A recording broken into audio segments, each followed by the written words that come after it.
Sir, இந்த கேள்வியை திரும்பவும் கேட்கிறேன் அப்படின்ட்டு சொல்ல நினைக்க வேண்டாம். நீங்கள் இப்போ தம்பி பேசிகிட்டு இருக்கும்போது சொன்னார், 2002 இருந்து 2005 வரை இந்திய தேர்தல் ஆணையம் எடுத்த எஸ்ஐஆரின் போது அப்போது இருந்த அந்த டாக்குமெண்ட்டில் 32வது பேராவில் கரெக்டாக நீங்கள் சொல்கிறது, அதில் குடியுரிமையை பரிசோதிப்பது இதனுடைய நோக்கம் இல்லை அப்படின்ட்டு. இந்த முறையும் அப்படி தான் சொல்கிறாங்கன்னு நினைக்கிறேன், அப்படின்னு நம்புறேன். கரெக்டா சார்? அப்படின்னு நம்புறேன். ஏன்னா அந்த ஃபார்ம்ல அப்படியெல்லாம் எதுவும் இல்லை. ஆனால் நீங்கள் உறவு முறைகளுடைய கிளைகளை, நீங்கள் நேரடி கிளைகளையும் கேட்குறீங்க, நீங்கள் சைடில் போகிற கிளைகளையும் கேட்குறீங்க, எல்லாத்தையுமே கேட்குறீங்க. இதில் அதனுடைய நோக்கம் என்ன சார்? சரி, நான் ஒரு சின்ன கேள்வி கேட்குறேன் ப்ளீஸ் சார். அதாவது ஒரு வாக்காளன் அப்படிங்கிறவன், இந்த தேசத்தின் வாக்காளன், இந்த நாட்டு குடிமகனா இருக்கணுமா இல்லையா? இருக்கணும். அப்போ குடிமகனுக்கு தான் அந்த வாக்கு போய் சேரணுங்கிறதுக்குரிய திட்டத்தை தேர்தல் கமிஷன் செய்யணுமா இல்லையா? செய்யணும். அதைத்தான் இப்ப செய்யறாங்க. அப்படின்னா ரோட்ல படுத்துட்டு இருக்கிறவனுக்கு எல்லாம் வாக்காளர் ஐடி கொடுத்துட கூடாது. பீகார்ல எது கொடுத்துட்டு அதைத்தான் இப்போ எஸ்ஐஆர் வரும்போது தான் அதை இல்ல. நீங்க ரோட்ல படுத்துட்டு இருக்கிறவனுக்கு எல்லாம் நீங்க எப்படி கொடுத்தீங்க? வீடு இல்லாதவர்களுக்கு எல்லாம் எப்படி கொடுத்தீங்கன்னு கேட்டபோது, அவங்களுக்கு வீடு இல்லை அப்படிங்கிறதுக்காகவே வாக்காளர் உரிமையை அவங்க இழக்கணுமா, அவங்க குடிமகன் எல்லாம் போயிடுவாங்களான்னு சொன்னாரு. இப்போ அதாவது நீங்க கேட்க, எங்க கிட்ட பாஸ்போர்ட் இருக்குது, பேன் கார்டு இருக்குது, நாங்க இந்த ஸ்டேட்டோட, இந்த நாட்டோட இன்கம் டாக்ஸ் அசசி வருஷம் இந்த நாட்டுக்கு நாங்க டாக்ஸ் பே பண்ணிட்டு இருக்கிறோம், சொத்து வரி கட்டுறோம், என்னங்க கரண்ட் பில்லு கட்டுறோம், கேஸ் கனெக்ஷன், இந்த ஆவணங்கள் எல்லாம் கொடுத்துதான் சொல்றாங்களே. இல்ல சார், ஆமா. ஆனா இதெல்லாம் பத்தாது. நீ உங்க தாத்தா பேரை சொல்லு, நீ உங்களுடைய சொந்தக்காரங்க பேரை சொல்லுனா அது எதுக்குன்னு கேட்குறேன். அதாவது இப்போ சொந்தக்காரங்க பேரை சொல்றதுங்கிறது ஒரு பார்ட். இப்போ நீங்கள் ஃபர்ஸ்ட் ஃபார்ம்ல உங்களுக்கு முதல் இடத்துல 2002 2005. இன்னொரு நான் இந்த இடத்துல ஒரு கிளாரிஃபிகேஷன், தம்பி சொல்லும்போது ரஜினி சொன்னார் 2002லேருந்து 2005. அப்படியல்ல, 2002 ஒரு முறை நடந்தது 197 தொகுதிக்கு நம்ம தமிழ்நாட்டில், 2005 நடந்தது 37. ஆக 3 வருஷமெல்லாம் நடக்கல. 2000 நடந்தது ஒரு பார்ட்டு, 2005 நடந்தது ஒரு பார்ட்டு. இல்ல, நீங்க சொன்ன 3 வருஷமும் நடக்கல, இவர் சொன்ன மாதிரி 3 வருஷமும் நடக்கல. பிரிச்சு நடந்தது 3 வருடத்துல வந்து நடந்தது. அது ஆக உங்களுக்கு வந்து நீங்க 234 தொகுதியில் ஒரே டைம்ல தான பண்றீங்க. அவர் முடிச்சிட்டு இப்போ அப்ப இதுல வந்து நீங்க இன்னொரு விஷயம் புரிஞ்சுக்க வேண்டியது, இப்போ அண்ணன் பேசும்போது சொன்னாரு நான் இங்க இருந்து மாறும் போது என்னோட சீனியாரிட்டி போயிடும்ட்டு. நீங்க கடைசியா என்ன இப்ப எஸ்ஐஆர்ல இப்ப என்ன பதிவாக போகுதோ இதை தான் அடுத்த சீனியாரிட்டியா எடுக்க போறாங்க. இல்ல, அவங்க இல்லன்னு சொல்லிட்டாங்க. எப்படி இல்லன்னு சொல்றது? அதாவது ஒரு நிமிஷம், நான் இந்த முகர்ல இல்ல, நான் நன்னிலத்துக்கு போயிட்டு, நான் வாடகைக்கு இருந்தேன், நன்னிலத்துக்கு போயிட்டேன். அந்த பிஎல்ஓ வந்து விசாரிக்கும் போது இவர் வீட்டில் இல்லை, இந்த முகவரியில் வசிக்கவில்லைன்னு எழுதி ரிப்போர்ட்டை க்ளோஸ் பண்ணிடுவார். அப்போ ஆட்டோமேட்டிக்காக அந்த ஓட்டு ரத்தாயிடுது. நீங்க இல்லன்னா இல்லன்னு தானே எழுதுவாங்க. இல்லன்னு எழுதா ஓட்டு ரத்தாயிடுது. ஆமா, நான் அங்க போய் இதை காமிச்சு நான் பழைய கார்டு இங்க வச்சிருக்கேன், இதை போட்டு மாத்தி கொடுக்க மாட்டாங்க. புதுசா ஃபார்ம் 6 கொடுத்தா வாங்கிக்கணும். இப்போ புதுசா ஃபார்ம் கொடுத்தா இன்னைக்கு பிறந்த மாதிரி. நீ ஃபார்ம் 6 கொடுக்கும்போது நீங்க கொடுக்க போற ஆதாரங்கள் 1987க்கு முன்னாடி இருந்தா என்ன ஆதாரமோ அது கொடுக்குறீங்க. ஏதோ ஒரு வகை ஒரு விஷயம் புது நம்பர்ல தான் எனக்கு வரும். சார் இருங்க ஒரு நிமிஷம், அவர் பேசி முடிச்சு. அதாவது என்னுடைய கேள்வி என்னன்னா, நீங்க எந்த ஆதாரமுமே முன்னாடி இதை கேட்க கூடாதுன்னு சொல்றது எந்த வகை நியாயம்? நான் இப்போ ஒன்றும் இல்லை, ஒரு ஸ்கூல் சர்டிஃபிகேட் கொடுங்கன்னு கேட்குறாங்க, நீங்கள் படித்த கல்லூரி சர்டிஃபிகேட் கொடுக்குறீங்கன்னு கேட்குறாங்க, அதை கூட கேட்கக்கூடாதுன்னு சொன்னால் அது என்ன வரைங்க சார்?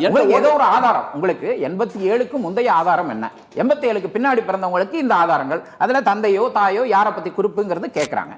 நீங்கள் எந்த ஆதாரமும் கொடுக்க முடியாது, நான் ஓட்டர் ஐடி ஒட்டு மாட்டு தான் இதில் சீனியாரிட்டி போயிடும்னா, ஏற்கனவே உங்களுக்கு இருக்கக்கூடிய மற்ற ஆதாரங்களையும் இப்போ ஏற்றுக்கிறாங்கல்ல. 12 ஆவணங்களை வந்து ஆதாரங்களை ஏத்துக்கும் போது நீங்க அந்த ஒரே ஒரு ஓட்டர் ஐடியில மிஸ் ஆகுதுங்கிறது மட்டுமே ஒரு விஷயமா எப்படி நீங்க பேச முடியும்? நான் போன இந்த மாசம் வரைக்கும் சார், ஏன்னா படிச்ச சர்டிபிகேட்ல சார், படிச்ச சர்டிபிகேட்ல யாரு பர்சன் யாரோ அவங்க பேர் இருக்கும், அவங்க அப்பா பேர், அதுல அவங்க தாத்தா பேர் இருக்காது. நீங்க இங்க கேக்குறீங்களா? இல்ல தாத்தா, அதை தான் சொல்ல வரேன். இப்போ ஒரு விஷயம் இப்ப எங்க இப்போ நீங்க அங்க கேக்குறீங்களா? இப்ப தந்தையார் பேர் தான். இப்போ தாத்தா பேருங்கிறது எப்ப வருதுன்னா, அப்பா பேர் மிஸ் ஆகும் பட்சத்தில் நம்ம தாத்தா பேர், இப்ப அப்பா பேர் இருக்குது, அதுவே உங்களுக்கு 2002ல கன்ஃபார்ம் ஆயிடுச்சுன்னா அடுத்த கேள்வி வரலையே நம்மளுக்கு. இல்ல, நீங்க இல்லாத பட்சத்தில் தான் நம்ம தாத்தாக்கு போறோம். இல்ல, புலம்பெயர்ந்து இப்ப நான் வந்து இங்கேருந்து போயிட்டேன்னா என் டிரான்ஸ்ஃபருங்கும் போது என்ன கண்டுபிடிக்கணுமா ஒழிய, நாங்கள் கொடுக்கும்போது வச்சு எடுக்கணுமா ஒழிய என்ன நீக்கிட்டாக்கா? ஏன் நீக்குறீங்க? அப்போ வந்து இங்கே எல்லாருக்கும் இந்தியாவில் வீடு கொடுத்துட்டீங்களா? இங்கே இருந்து கொண்டு ஏன் வேற வழி இல்லாம வேலை மாற்றம் காரணமாக, வியாபார மாற்றம் காரணமாக வாடகை கொடுக்க முடியாது, டிரான்ஸ்ஃபர் ஆகும், இடம் மாறுவேன். அது ஏன் உரிமை? அதுக்காக நீ இங்க வந்து உன் கார்டு ரத்து செய்யப்படும். சார், நீ மீண்டும் அப்ளை பண்ணி எடுத்துக்கலாம், வாழ்க்கை ஃபுல்லா இதே வேலை. இங்க என்ன பிரச்சனைனா சார், இங்க நாம ஒரே நாடு ஒரே ரேஷன் கார்டு அப்படின்னு நம்ம கொண்டு வந்துட்டோம். சரியா? யார் வேணா எங்க வேணா போகலாம், வாங்கலாம் அப்படின்ட்டு. ஆனா இன்னைக்கு நீங்க அதையெல்லாம் செய்த பிறகு இப்ப நீங்க இந்த வேற எந்த டாக்குமெண்ட்டையும் எடுத்துக்க மாட்டேன், ரேஷன் கார்டை எடுத்துக்க மாட்டேன்ட்டீங்க. ஆதார் ப்ரூஃப் ஒரே குடும்பத்துக்கு 10 ரேஷன் கார்டு இருக்கு சார். சார் இதெல்லாம் பொய், இதெல்லாம் மாத்திட்டாங்க. அதெல்லாம் நீங்க ஒரு வீட்டுல ரேஷன் கார்டு இருந்து 4 பசங்க அவங்களுக்கு மனைவி இருக்கணும், ஒரே வீட்டுல 4-5 கார்டு வச்சிருக்கிறவங்க இருக்காங்க சார். ஏன்னா இன்னைக்கு அரசு தர்ற இலவசத்துக்காக அத்தனை கார்டு போகுது. அதுக்கு தானே இன்னைக்கு தமிழ்நாடு அரசு அந்த ரேஷன் கார்டுல மாற்றத்தையே வருஷத்துக்கு ஒரு தடவை தான் பண்ணணும்னு சொல்லியிருக்காங்க. இல்ல சார், சார் இப்ப அறிவிச்சது அரசு. என்ன காரணம்? ரேஷன் கார்டுல இவ்வளவு ஃப்ராட் நடக்குது. ஒரே ஆள் 10 ரேஷன் கார்டை நம்ம எப்படி ஒரு சரியான ஆதாரம் எடுக்க முடியும்? அதுக்காக தான் ஆதாரம் எடுத்துக்க மாட்டீங்க. இல்ல ஆதாரங்கிற பார்ட்டி எடுத்துக்க சொல்லி கோர்ட்டும் சொல்லுது. நம்ம இப்ப அதை கன்சிடர் பண்றாங்க. இப்போ ஒரு விஷயம் சார், அதாவது இல்ல சீனியாரிட்டிக்கு நம்ம கேட்கறது ஒரு விஷயம் என்னன்னா, 1987க்கு முன்னாடி வாழ்ந்தவங்க அவங்களுக்கு அந்த டைமுக்குரிய ஒரு ஆதாரத்தை கொடுக்கறதுல என்ன கஷ்டம்? இப்ப நான் இருக்கேன், நான் 1987க்கு முன்னாடி பிறந்தவன். நான் இப்ப என்னன்னா ஒரு சாதி சான்று இருக்கிறது, நான் ஒரு எவிடன்ஸா நான் கொடுக்குறேன். அது கூட இல்லாம இருப்பாங்களா? நீங்க கேட்கக்கூடிய இந்த 12 ஆவணமே எங்ககிட்ட இல்லைன்னு சொல்றது ஒரு பொய். இன்னொன்னு இது என்னன்னா, இந்த தேர்தல் கமிஷனோட பணி எல்லாருக்குமே எல்லா ஆவணங்களும் இருக்கா? இந்தியால எல்லா மக்களுக்கும் எல்லா ஆவணங்களும் கொடுக்கப்பட்டு விட்டதா? எல்லா ஆவணங்களும் 12 ஆவணங்களுடைய வாக்கு, பிரதமருடைய வாக்கு 2014 பதிவேற்கும் போது 12 ஆவணத்துல ஒரு ஆவணம் கட்டாயம் இருக்கும். எப்படி இல்லாம ஆவணங்களுக்கு மின்சாரம் இல்லாமல் இருக்குதுன்னு அவர் வாயால சொன்னார் பார்லிமென்ட்ல. சார் எதை சொல்லுமா சார் முடிக்கிறாங்க. இப்ப என்னன்னா, எல்லாரும் பேசுறதுடைய நோக்கம் இந்த எஸ்ஐஆர் என்பது தேர்தல் கமிஷன் அதாவது இந்தியாவின் குடிமகனுக்கு வாக்காளனுக்கு உரிய முறையில் வாக்குகள் போகணுங்கிறதுக்காக உருவாக்குனது. ரெண்டாவது கைட்லைன்ஸே இல்லாம இல்ல, கைட்லைன்ஸ் இன் தி சென்ஸ் அவங்க என்ன பண்ணணும் அப்படிங்கறத உங்களுக்கு ஏற்கனவே சொல்லிருக்காங்க. அதாவது முதல்ல அவர் சொன்ன மாதிரி அதுல அறிவிக்கல, அவங்களுடைய வெப்சைட்ல இல்ல, இதெல்லாம் ஒரு பக்கம். ஆனா ஒரு எஸ்ஐஆர் ஒரு பக்கம் தான் நாங்க வெச்சுக்கணும் 10 நாள் ஆனாலும் அப்படிதானே? அதாவது இல்ல, அது இப்ப தேர்தல் கமிஷனை இந்த கேள்வியை கேட்கணும் சார். எலெக்ஷன் கமிஷன் ஆஃப் இந்தியாவுடைய பிரஸ் மீட் இருக்குல்ல, ஞானேஷ்குமார் உட்கார்ந்து ஒரு பத்திரிகையாளர் சந்திப்பு நடத்தினார்ல, அந்த பத்திரிகையாளர் சந்திப்பு செல்லாது.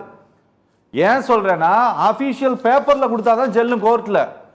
அவர் என்னத்த வேணா உளறி தள்ளிட்டு போலாம், அதெல்லாம் சட்டப்படி செல்லாது. இல்ல, அதைத்தான் சொல்றேன். இப்ப என்னன்னா, அந்த மாதிரி விதிமுறைகள் பின்பற்றாதப்போ அதை கோர்ட்ல காட்ட வேண்டியது முறை தானே. அங்க அதை எடுத்து சொல்லி தானே நம்ம அதை செய்ய முடியும்.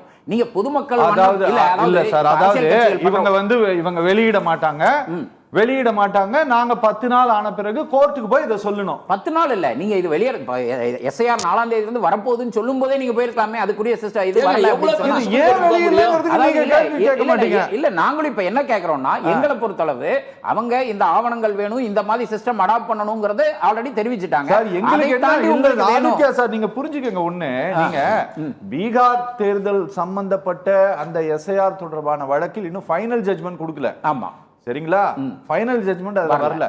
நீங்க 2002 எப்படி நீங்கள் நடத்தினீங்க, அந்த கைட்லைன்ஸ் கொடுங்கன்னு கேட்டபோது கொடுக்கல sir election commission of India கோர்ட்ல.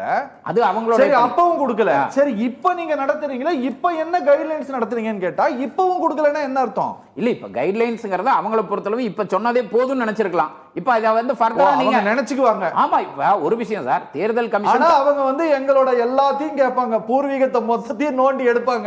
அது ரைட்ஸ். இப்போ ஒரு விஷயம் ஒரு நிமிஷம் நான் விளக்கம் சொல்றேன். ஒரே ஒரு விஷயம், இப்போ இருங்க, என்னுடைய வாக்காளர் ரத்து செய்யறது ரைட்ஸ் இல்ல, ஒரு வாக்காளருக்குரிய உரிமை, அதுக்குரிய இப்ப ஓட்டர் ஐடி கொடுக்கணும், அது வாக்காளரை வச்சுக்கிறாங்க அப்படின்னா, ஒரு நிமிஷம் சார், அதாவது நம்ம சொத்து ஆவணம், நம்ம தாத்தாது முத்தாத்தாதெல்லாம் நம்ம டாக்குமெண்ட்ஸ் பத்திரமா வச்சுக்கிறோம். நீங்க ஓட்டுரிமையும் அது ஒரு சொத்து தான் உங்களுக்கு. ஆனா ஓட்டுரிமை அப்படிங்கிறது ஒவ்வொரு குடிமகனுக்கான உரிமை. ஊடு போனவன் என்ன பண்ணுவான்? பையல்ல ஊடு போனவன் என்ன பண்ணுவான்? ஊட இல்லாதவன் என்ன பண்ணுவான்? சார் ஒரு விஷயம், எக்ஸம்ஷன்ஸ் ஆர் நாட் எக்ஸம்ஷன். நீங்க எப்போ புயல் அடிச்சா மொத்த இந்தியாவுக்கு அடிச்சிருச்சா? ரெண்டாவது, இப்போ அவர் இன்னொன்னு சொல்றாரு, அதிகாரிகள் இந்த மழைக்காலம் நம்ம ஒன்னும் தமிழ்நாட்டுக்கு மட்டும் இப்ப செய்யல, 12 மாநிலங்களுக்கு நடக்குது. ஒவ்வொரு மாநிலத்துக்கும் ஒவ்வொரு கால சூழ்நிலை இருக்கும், அங்க மழை இருக்கும், இங்க வெயில் இருக்கும். தனித்தனியா நம்ம இது பண்ண முடியாது. 12 மாநிலங்களுக்கு சேர்த்து வைக்கும் போது கஷ்டம் இருக்கும். தமிழ்நாட்டுடைய கஷ்டத்தை பார்த்து தமிழ்நாட்டுக்கு தகுந்த மாதிரி தான் வைக்க முடியும். ஹார்வெஸ்ட் காலம், விவசாய காலம் எல்லாமே இருக்குது. இது விவசாய காலம், தை மாசம் வருது. இந்த வருஷம் எலெக்ஷன் நடத்தும் போது 7 கட்டமா நடத்துறாங்க. ஆனா எஸ்ஐஆர் நடத்தும் போது 12 ஸ்டேட்டுக்கு ஒரே கட்டமா நடத்துறாங்க 30 நாள்ல. அப்படித்தானே? 30 நாள்னா அதுக்குரிய அரசு எந்த தயாரா deadline இருக்கு இல்லையா? வெளியிடாம. ஒரு இல்ல அரசியல் அதாவது சார், ஒரு வாக்களிக்கிறதுக்கு கொண்டு வர்றதுக்கும் இதுக்கானது ஏன்னா ஏற்கனவே இருக்கக்கூடியதுல இருந்து எடுக்க போறதுக்கு வித்தியாசம் இருக்குல்ல சார். நீங்க மக்களை கூட்டிட்டு வந்து ஒரு இடத்துல நிறுத்துறதுக்கும் மக்களை தேடி போறதுக்கு வித்தியாசம் இருக்கு. இப்போ சார், இது வந்து இல்ல, அரசு ஒரு முக்கியமான முடிக்கிறேன் சார், இல்ல, ஒரே ஒரு முக்கியமான matter. சார், ஒரே சொல்லுங்க, முக்கியமான. நான் என்ன சொல்றேன், 30 நாளுக்குள்ள நீங்க உங்களை உங்க வந்து நீக்கப்படும் சொன்னா பாரு, நீக்கிறீங்களா? இப்ப 30 நாள்ல சப்மிட் பண்ணல, முடியல, உடம்பு சரியில்லாம இருக்கு, ஆஸ்பத்திரியில சார், இருக்க, இதுவே வந்து ஒரு இந்த தவறான paper தகவல். இல்லைன்னா, அதாவது என்னன்னா, இவங்க நீக்குறாங்களா? நீ இன்னைக்கு- மீண்டும் 30 நாள்ல நீ அறிவிக்கிற வரைக்கும் உனக்கு நிக்கணும், இல்ல இல்ல கால அவகாசம் அதாவது கொடுக்குறீங்களா? அது கிடையாது. நவம்பர் 30 நாள்ல 4ல நீக்கி இருந்து விடுவோம். ஜனவரி வரையுமே கால அளவு இருக்கு. இப்ப இந்த ஃபார்ம் கொடுக்கறாங்க, அதுக்கப்புறம் வந்து டிசம்பர் 4ல முடிஞ்சதுக்கு அப்புறம் என் பட்டியல பேர் வராது. டிசம்பர் 9க்கு அப்புறம் அறிவிப்பு வராது, அந்த பட்டியல ஆவணங்கள் பேரே வராது. இல்ல வாக்காளர் வரலாம், அதுக்குரிய இவங்க 11 பேரு- ஆவணங்கள் இருக்கு. இல்ல, சரி இவங்க- சரி சார் இவங்க சார் வந்து நன்றி. பட்டியல நாங்க பரவாயில்ல. இந்த புதிய கண்டினியூவா இதை வாக்காளர் பத்தி திருப்பு பேசிட்டு தான் நடத்தி இருக்க போறோம். இது முடியற வரை இன்று நேரம் ஒதுக்கி நிகழ்ச்சியில் பங்கேற்ற எல்லோருக்குமே ரொம்ப நன்றி சார்.